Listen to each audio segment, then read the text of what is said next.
Bonjour à tous, 2022 s'achève. Ce fut une année très intense. En effet, même si la pandémie se rappelle à nous en cette fin d'année, elle nous a laissé un peu de répit ces derniers mois, ce qui nous a permis de travailler sur les projets que nous vous avions annoncés depuis 2 ans. Question travaux, certains chantiers sont déjà terminés, comme le parking des écoles. Il permet aux parents, tout comme aux estivants, de se garer en toute sécurité à proximité du centre-ville. D'autres touchent à leur fin, comme le bâtiment de la police municipale. Dès le printemps, vous serez accueillis dans un poste de police refait à neuf. Les agents municipaux pourront travailler dans des locaux mieux adaptés, disposer d'un cadre de travail agréable et d'infrastructures aux normes. Nous sommes heureux aujourd'hui d'avoir pu contribuer à cette rénovation maintes fois repoussée. Vous le savez très certainement, parmi les grands projets portés par la municipalité, des chantiers de grande envergure ont débuté. La place des Landais va retrouver son lustre d'antan et nous avons mis tous nos efforts pour embellir cet héritage légué par les frères Gomez.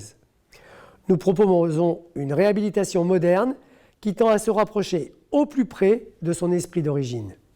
Élus, agents municipaux et architectes, tous ont effectué un énorme travail de recherche afin de rendre son élégance à ce lieu emblématique, tout en le rendant accessible à chacun. Notre objectif est que cette place redevienne le théâtre de moments de joie partagés en famille et entre amis. Nous avons tous hâte de découvrir le résultat prévu pour le début de l'été 2023. Un autre projet lancé en 2023, c'est la rénovation intégrale du Sporting Casino. Le rez-de-chaussée et les 3 étages de ce magnifique édifice vont connaître un véritable lifting. L'objectif est aussi d'en retrouver l'architecture d'origine, au niveau de l'entrée, des façades et de l'ensemble des éléments d'architecture basque-hollandaise. Ces travaux devraient durer environ 4 ans et ils permettront d'en profiter pleinement dès que la rénovation sera faite, en optimisant sa capacité d'accueil. Il va enfin pouvoir retrouver tout son prestige.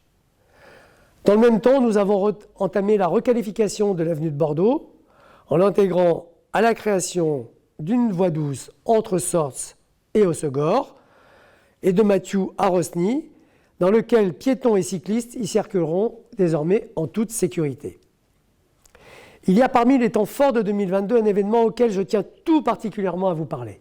C'est celui de notre jumelage avec nos amis de Tahiti. Cette alliance formidable entre les communes de Sorts-Hossegor et de Tairopou-Ouest nous permettra de partager des richesses culturelles communes. Des échanges sont prévus entre les scolaires de nos écoles respectives. Un voyage est d'ailleurs organisé en avril pour nos enfants qui vont découvrir le pays, ses coutumes et ses habitudes.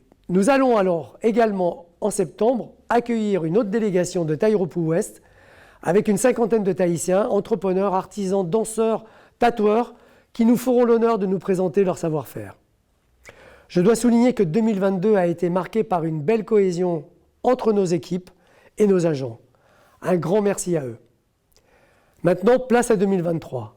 Une année qui s'annonce festive et riche, en événements lors de laquelle nous allons célébrer les 25 ans du Salon du Livre, en juillet, mais surtout, et dès aujourd'hui, le centenaire d'Hossegor.